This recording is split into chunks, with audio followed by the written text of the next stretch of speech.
Welcome back to our channel's Rivals Until Death. Before we move on, please like this video, share this video, subscribe to our channel, click the notification bell, and follow us on TikTok. You see me? Ready to go! Oh shit! You know you feel Let's talk about Arsenal. I got a few points I want to ask you about. I know we didn't make this channel to talk about Champions League game, but we have to talk about these games. We can't just walk past these games. Those are big games that played this week. Question to you again. I remember you were talking about, I feel like the manager is making a wrong decision to play Mikel Merino up at striker. Mikel Merino have played striker for like 10 games this season, 8 goals. You still feel like that's a bad decision? It works, but I think the team still can play better without him playing as striker, but it works. So how are you going to give the manager praise and the player praise to perform? You got to remember, this guy is a midfielder. And he's outscoring strikers in this league. He's outscoring your second choice striker. He's outscoring striker like Darwin Núñez. Other strikers in the league, he's outscoring a lot of these strikers, and he's not a striker. So you have to give this manager his praise, give the players their praise. Give the player credit. Same thing. Credit, praise, same thing. What are your thoughts on the game? Because I remember from the jump, you was like, oh, there's no chance in hell that Arsenal could win this game. I told you. I've seen a lot of people sleeping on Arsenal. Keep on sleeping on Arsenal. I've watched Real Madrid this season because Kylian Mbappe, Vinny Jr., Rodrigo. So I always wanted to see how these guys are performing. This season, from the start of this season, I've said to you, Real Madrid was never going to win the Champions League. Barcelona is never going to win in this Champions League this season. Reason being why I've said that is because these guys don't have good defenders. They don't defend at all. All they do is all-out attack. You can't win a Champions League by just playing all-out attack. I was surprised of the Arsenal win from... And I said it to you. From start to finish, they have more possession, they have more fluidity, the better attack. I was surprised. I wasn't expecting Arsenal to win. So every game that I've seen Real Madrid play this season, they concede goals. Every game. I'm not talking about they go through a game and don't concede a goal. Every game they concede goals. Every game. And I'll make this bold prediction right now. Real Madrid is out of Champions League. There's no way Real Madrid is scoring 3 goals on Arsenal. Arsenal haven't conceded 3 goals this season at all. Yeah, knowing the fact that Arsenal scored 3 goals, I have Arsenal as a favorite, but I'm still have like a 1% chance for Yeah. You got. Honestly, you're still gonna have. I wouldn't say 1%. I'll give them 10% chance of still going through because it's Real Madrid at the end of the day. Yeah. So, but I do give Arsenal credit though. Do give Rice's credit as well. Clutch, very clutch. 2 free kick, 2 goals. I think Saka was tremendous that game. He created a lot of chances. All right, so this is another question I want to ask you. So before you said that Bukayo Saka haven't done it in big games, ask you again. He done it against Real Madrid. So he done it. You've seen him done it multiple times now in big games. That's why I'm asking if. And now, would you say that he's a world-class player? You're still gonna wait. I think he's one of the best. No, I don't think he's world-class. He's world-class. Bukayo Saka haven't played for four months straight, right? He's been injured for 4 months straight. But we all know you gotta take a while for you to be fit. You gotta be playing consistent games for you to be fit. We know that that's not 50%. This is just one game, bro. Like no, I'm not talking about the one game. I'm talking about the 2 games that he's played. Okay. This is a 50% Bukayo Saka. We seen Bukayo Saka came back from injury. 1 goal. Change. I know you notice the difference with me now and the difference with me when Bukayo Saka was injured. And I know you could see the difference with the team now and the team when Bukayo Saka was injured. This is a world-class player, bro. This is a guy who ready to grab the game with his hands at any given time of the game. Any given time. The way how Bukayo Saka was playing in that game, the only way that they could stop him was kick him down in the game, the whole game. That's how they go do him. Just kick him down, kick him down, kick him down. That's why we scored both goals. It's still high, boss. 100% I'm still high. I'm high. High like me smoke weed. Let's get into the Premier League. Yeah, let's get in the Premier League. Let's talk about the Manchester Derby. A derby that was once must watch. A derby that once had Sergio Aguero, Wayne Rooney. What's up with the Manchester Derby at this moment? What are your thoughts on the Manchester Derby now?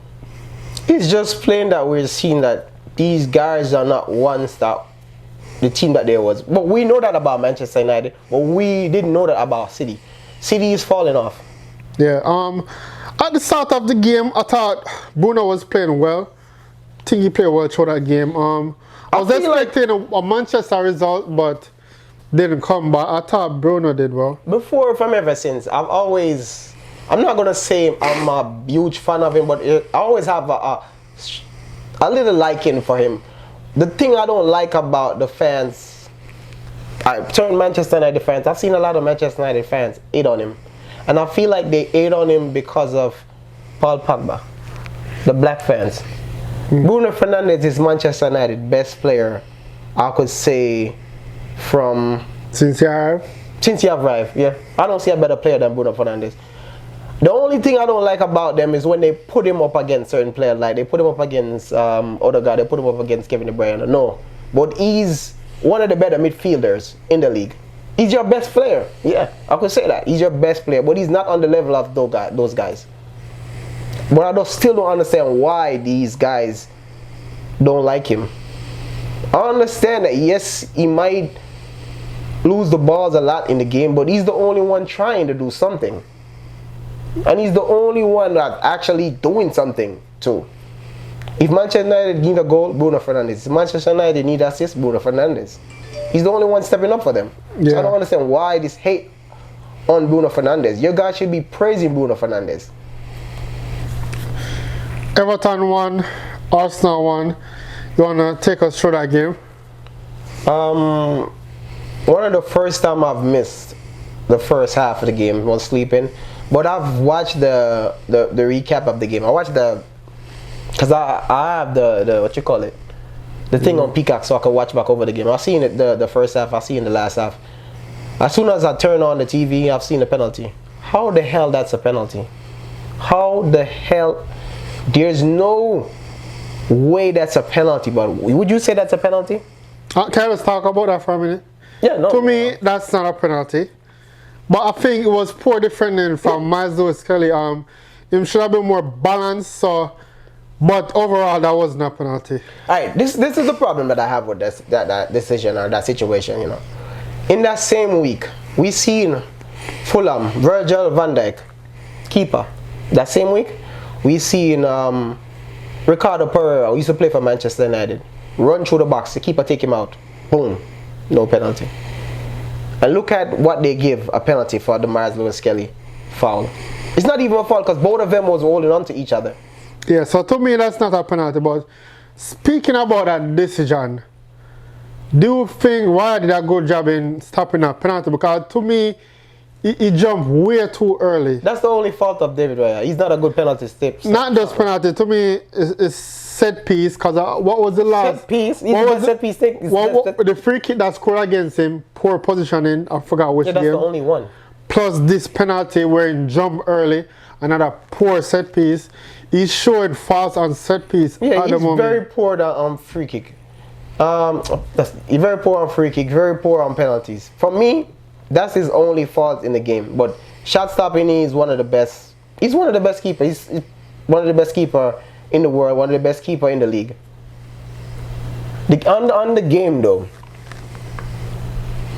I feel like we should have won that game. We had multiple chances in the second half to win the game.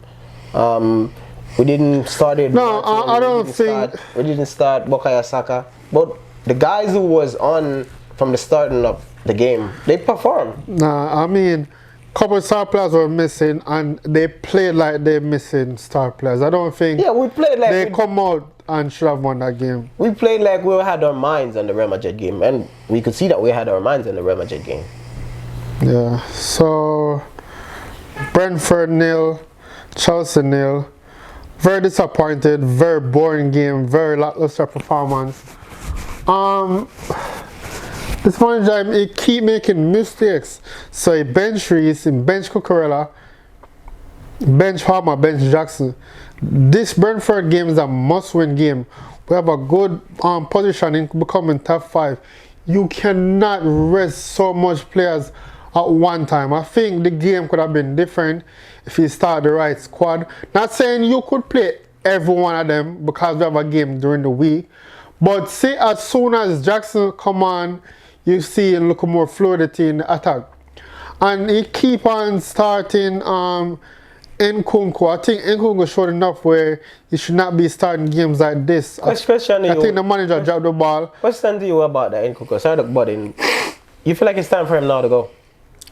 Yeah, I think at the moment, yeah, but we could have done better and the manager should have done better. I'm gonna keep on asking you this. 10 games, no goals, Cole Palmer. You still don't feel like something is going on, or what are your thoughts on that? 10 games, no goal? My thoughts is he's having a good season. It's just that he's having a good season? Yeah. He has the most goal and assists as midfielder in Europe. He's having a good season. I just think that he's in a bad patch. Guys, let me ask you a question, because I want y'all to respond to. Y'all feel like Cole Palmer is having a good season this season? 10 games now, no goals. Who have the most goal and assists as midfielder in the whole of Europe? Which other midfielder is performing like how he's performing there? Just saying. That's not a good season, bro. Just saying. The whole midfield in this season is not performing like how they was performing the year before. 10 games, no goals. So, yeah, only those 10 games, how long we play? What about the game before that? Was he playing tremendous? Yeah. And it starts there to show it. Okay, so what about your $200 midfield? I think they're having a good season as well. No, I'm talking about the game. I'm talking about the game, bro. About the game, I think they were all top 10. I'd give them a 5. Average in that game. Okay. I wouldn't give them a 5. I'll give them a 4. Probably 3. They didn't do terribly, but they wasn't magnificent. Nothing at all. Nothing at all in that game. But I think snooze fest game, honestly. I think they are 2 of the best players in the league. The only player I've seen did something in the game was Pedro Neto, and he didn't do nothing. All he do was running at his defenders. Moving on. Yeah, let's move on. Liverpool lost. Fulham 3, Liverpool 2. Liverpool don't have anything to play for. Is Salah out of the Ballon d'Or race? Even a blind man could see that. Yeah. Back again. Liverpool fans, are you guys gonna come out and say that we was right? I was right. Stop Mo Salah and you stop Liverpool. We seen it now. Look how much games we seen it now. That's why when they was like, oh, stop Bukayo Saka, stop Arsenal. Yes, but I would say that morally for Liverpool. Look how much games now we've watched them stop Liverpool. Them stop Mo Salah. Liverpool haven't won the game. Haven't done anything at all in that game. Yeah, there's been if Mo Salah don't assist or score for you guys don't win that game. Don't at all. Yeah, and even in that game, Fulham dominated that game the whole time. And back again, how is Virgil van Dijk allowed to do these things and don't get a red card or don't get a card at all? How is he allowed to elbow I watched some clips where if that was any other team, they'd have carried them. Liverpool is getting away with a lot. This guy literally fighting these guys in the games. He's elbowing people. He's dragging people down. He's kicking people. And he's getting away with it. Always getting away with it, bro. I don't understand what's going on. Spurs 3, Southampton 1. Spurs is Spurs. And that's... Yeah, Spurs is... Southampton is the bottom of the table. What you expect? Yeah. But Spurs, man, this... I don't know, man. I don't. I've been speechless. Moving on to game week 32 predictions. We have Manchester City at home to Crystal Palace. I think Crystal Palace is gonna pressure them. What do you think is the game then? Give me a prediction. I see 1-1 or 2-2 draw. I'm going 1-1 draw game. I'll go for a Man City win. 2-1, Man City. Liverpool has been on farm, man, attacking wise. No, Liverpool, man. I mean, Crystal Palace. Yeah, Crystal Palace I'm not saying no, but Manchester City is playing for something. They play for something against United, and what we see born football. They're at home. You remember when City had like Sane and Sterling and Agüero and then just fun game used to done within 30 minutes? And Jesus. No, it's just, oh my God, like, and it's the same manager, have good players. Like, what's the problem? I don't get it, man. Like, this is different. They come to a point where people need changes in life, and I feel like that's what's going on with Man City. I've seen a lot of people saying that the players are old. No, 30-year-old is not old. No, Mamouche young, Fon young, the Brazilian kid young, Rodri young. Come 30, on, 30, 31, 32-year-old in football terms is not old. It's just that it comes to a certain point in players' career that they need changes. Yes, you could be winning every week, every year. It's gonna come to a point where you're tired of doing the same thing. You want some different people telling you to do different stuff, different tactics. And that's what I feel like is going on with Man City. Then we have Arsenal at home to Brentford. I'm expecting a lot of changes. I don't want to see Bukayo Saka starting.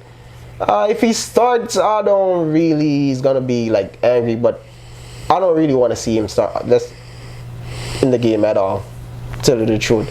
I expect Arsenal to win at least. I expect a 2-1. I was going to say the same. Yeah, 2-1. Arsenal win 2-1 home game. I want to see Ethan Wanier starts this game. Ethan Wanier on one wing. I want to see Trossard on the other wing. And I don't want to see Rice starting at all either. I want to see Wanier play as a false nine. I think he could do a job there. And we have Chelsea at home to Ipswich. This is a must. Every game for us now is a must win. They beat us the last time, so I think we're going to beat them this time. Chelsea win 1-0. I'll go for a draw. 1-1. 1-1 draw. That's fair. We have Liverpool at home to West Ham. Feel like upset is coming. Upset, I feel like it's going to be a draw. I mean, if it was another team, but I don't think. Well, West Ham is on a little run. That's why I said that. The new manager is doing well. Yeah, I'll go for a draw, a 2-2 draw. I'm going to give Liverpool a nick. I'm going to say 1-0 Liverpool win. We have Spurs at home to... No, Wolves at home to Spurs. Yeah. Wolves win. Cunha should be back now. Wolves win 2-1. I'm going to say another low scoring game. Wolves win 1-0. And then we have a very big game. We have Newcastle at home to Manchester United. That's not big. Newcastle's going to win that game. Still a big game. Important. First of all, Newcastle is hunting for top 4. And still Manchester United. Yeah, give United look a credit, man. United come on, Jason. You want us to United is a player for top 4. No matter go up against the world great Bruno, world champion Casemiro. Oh, you're trying to make it seem like it's a good game. I think it's gonna be a good game. Oh, that's so nice. Probably not gonna be like the biggest game in the world, but I mean, that's so nice. United is not the best this season, but there's some competition, and Newcastle is playing for a top 4. Nigga, be honest. That's not a big game. We know what the outcome is going to be. Well, I want Liverpool to win. Yeah, because you want to come top 4. That's what it is. Let's be honest. United, man. You have my support. I'll be cheering you on. Let's go. Newcastle whitewash 3-0. Whitewash. With that keeper in goal, that's the worst keeper I've ever seen. That's the worst Premier League keeper I've ever seen play for a big team. Worse. I have to be fair. Newcastle is a very tough team to beat, so I still think Newcastle is going to win. Score 2-0 Newcastle win. Okay. Question though, so this is something I wanted to ask you. So we've seen that Kevin De Bruyne, this is his last season. How would you place him in your top 5 midfielders this decade? Yeah, I would say decade. This I say the Premier League then. I wouldn't say decade. All time, yeah. All time top 5. No, I'm saying which number would you put him? 3rd. Give me your Upset. Lampard first, then Gerrard 2nd, then KDB 3rd. Lampard. Gerrard is not even in a debate with these guys. Gerrard is number 1 by himself up top. Then I would have Kevin De Bruyne right there. Then I would put Lampard. I'll put Lampard next there, and I'll probably put